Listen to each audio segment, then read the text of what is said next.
Welcome to ABP దేశం. మంచు ఫ్యామిలీలో వివాదం కుటుంబ సభ్యులకి ఎలా ఉన్నా కానీ బయట నుంచి చూస్తున్న వారికి ఏం అర్థం కాని పరిస్థితి. ఎవరు ఎప్పుడు ఎలాంటి స్టేట్మెంట్ ఇస్తున్నారో, ఎవరు ఎవరికి ఫిర్యాదు చేయబోతున్నారో, ఏం జరగబోతుందనేది కూడా ఎవరికి అర్థం కాని గందరగోళ వాతావరణం అయితే మంచు ఫ్యామిలీలో స్పష్టంగా కనిపిస్తుంది. తాజాగా మంచు మోహన్ బాబు భార్య నిర్మలా మోహన్ బాబు పహాడీ షరీఫ్ ఎస్హెచ్ఓకి ఒక లెటర్ రాశారు. ఆ లెటర్లో ప్రధానంగా తన పెద్ద కొడుకు మంచు విష్ణు తప్పేం లేదు, మంచు మనోజు ఫిర్యాదు చేస్తున్నట్టుగా అందులో వాస్తవం లేదంటూ కూడా ఒక లేఖ రాశారు ఎస్హెచ్ఓకి. ఆ లేఖలో కొన్ని అంశాలు మనం మాట్లాడుకుంటే, ఈ నెల డిసెంబర్ 14వ తేదీన ఇంటికి మంచు విష్ణు వచ్చారు.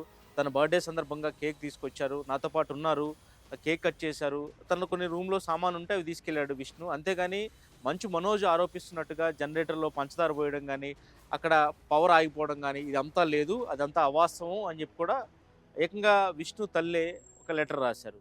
దానికి ముందు రోజు ఏం జరిగిందంటే, మంచు మనోజ్ తన జనరేటర్లో పంచదార పోసాడు. విష్ణు వచ్చి తన ఫ్రెండ్స్తో పార్టీ చేసుకున్న సందర్భంలో ఇంటికి పవర్ లేకుండా చేశాడు. ఇంకా మా మధ్య గొడవ సర్దుబాటు కాలేదు, దీనికి సంబంధించి నేను త్వరలో ఫిర్యాదు చేయబోతున్నాను పహాడీ షరీఫ్ పోలీసులకు అని చెప్పి కూడా ఆయన ముందు రోజు చెప్పాడు. ఎప్పుడైతే మనోజ్ చెప్పాడో ఆ తర్వాత రోజు తాజాగా ఈరోజు మోహన్ బాబు భార్య మంచు విష్ణు, మంచు మనోజ్ తల్లి ఈ విధంగా లెటర్ రాయడం అనేది ఒక సంచలనంగా మారింది. ఎందుకంటే ఇలా ఎవరికి వాళ్ళు ఒక విరుద్ధమైన స్టేట్మెంట్స్ ఇస్తున్నారు.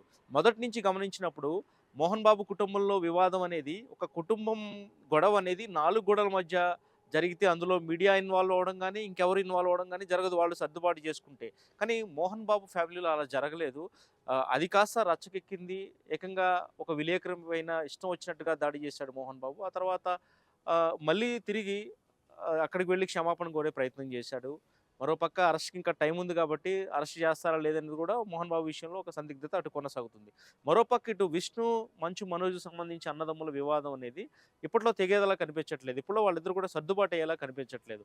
పైకి మాత్రమే ఇంకా గొడవ సర్దుమణిగింది, అంతా కూడా ఎండ్ కార్డ్ పడింది అనేది అంతా వినిపిస్తున్నప్పటికీ కానీ ఆ క్షేత్రస్థాయిలో పరిస్థితులు చూస్తే వాళ్ళ ఇంట్లో రోజు రోజుకి బయటపడుతున్న ఈ విధంగా స్టేట్మెంట్లు కానీ, ఫిర్యాదులు కానీ చూస్తుంటే ఇంకా సర్దుబాటు కాలేదు. ఇది ఎక్కడికి వెళ్తుందో కూడా అర్థం కాని పరిస్థితి స్పష్టంగా కనిపిస్తుంది. మొత్తానికైతే మంచు మనోజ్ విషయంలో తల్లి మంచు విష్ణుకే ఓటేసింది. తప్పంతా కూడా మంచు మనోజే, తన ఫిర్యాదులో ఎలాంటి వాస్తవం లేదని కూడా కొట్టిపడేసింది. అయితే అంతకుముందు కూడా మోహన్ బాబు విడుదల చేసిన ఆడియోలో ఇష్టానుసారం నువ్వు ఇంట్లో తాగేస్తున్నావు, నువ్వు పెళ్ళైన తర్వాత ఎలా బిహేవ్ చేస్తున్నావు నీకు అర్థం అవుతుందా అని చెప్పి కూడా మోహన్ బాబు మంచు మనోజ్కి ఘాటుగా ఒక ఆడియో విడుదల చేశారు. మొత్తానికి ఇటు తల్లి ఈరోజు, ఆ రోజు తండ్రి ఇద్దరు కలిసి మంచు మనోజ్నే టార్గెట్ చేస్తున్నారు. తప్పంతా కూడా మనోజ్దే అంటున్నారు. ఎవరు కూడా విష్ణుని తప్పుపట్టే ప్రయత్నం చేయట్లేదు ఈ వివాదంలో. అయితే కావాలని మంచు మనోజ్ ఇదంతా కూడా రెచ్చగొడుతున్నాడా, ఇంకా ఈ గొడవని పెద్దది చేస్తున్నాడా? ఎవరు మరి ఆ జనరేటర్లో ఆరోపిస్తున్నట్టుగా మంచు మనోజ్ ఎవరు పంచదార పోశారు అంటే, మనోజే కావాలని తన జనరేటర్లో పంచదార పోసుకుని అదొక వీడియో తీసి ఆ వీడియో బయటికి విడుదల చేసి నేను త్వరలో విష్ణు మీద ఫిర్యాదు చేస్తున్నాను కావాలని విష్ణుని టార్గెట్ చేస్తున్నాడా? చేస్తే ఎందుకు అలా టార్గెట్ చేస్తున్నాడు? ఈ రాద్ధాంతం అంతా ఏంటనేది కూడా అర్థం కాని పరిస్థితిగా కనిపిస్తుంది. మనోజు అయితే విష్ణు మీద ఆరోపణలు చేస్తున్నారు, తండ్రి మాత్రం ఒక పక్క విష్ణుకు సపోర్ట్ చేస్తున్నాడు, తల్లి కూడా విష్ణుకు సపోర్ట్ చేస్తుంది. ఇలా చూస్తే అన్నదమ్ముల మధ్య వివాదం అనేది ఇప్పట్లో సర్దుబాటు అయ్యేటట్టు కనిపించట్లేదు. మంచు ఫ్యామిలీలో రాజుకున్న అగ్గి ఇప్పట్లో చల్లారేలా కనిపించట్లేదు. ఎవరు తప్పు చేశారు, ఎవరు తప్పు మాట్లాడుతున్నారు, ఎవరు తప్పుదోవ పట్టిస్తున్నారు అనేది కూడా ఎవరికి, అది చూస్తున్న వారికి వింటున్న వారికి కూడా ఎవరికి అర్థం కాని గందరగోళ వాతావరణం అయితే స్పష్టంగా కనిపిస్తుంది.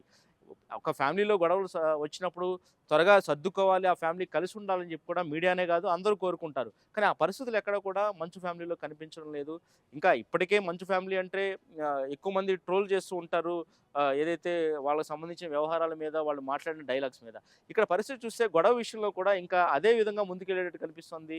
ఇంకా ఎప్పుడు తేలుతుందనేది కూడా అర్థం కాని పరిస్థితి కనిపిస్తుంది. మొత్తానికైతే ఇటు తండ్రి ఇటు తల్లి 2 వేళ్ళు కూడా మనోజ్ వైపే చూపిస్తున్నాయి. మరి ఈ వ్యవహారం అంతా, ఈ డ్రామా అంతా మనోజ్ ఆడుతున్నాడా, మనోజ్ కట్టుకథ అల్లుతున్నాడా, ఎందుకు ఇలా చేస్తున్నాడు కావాలని, మనోజ్ ఎందుకు విష్ణుని టార్గెట్ చేస్తున్నాడు, కావాలని ఇన్నాళ్ళు గౌరవంగా బతికిన ఫ్యామిలీని తీసుకొచ్చి రోడ్డున మనోజ్ ఎందుకు పెడుతున్నాడని కూడా అర్థం కాని ప్రశ్నగా కనిపిస్తుంది. శేషు, ఏబీపీ దేశం, హైదరాబాద్.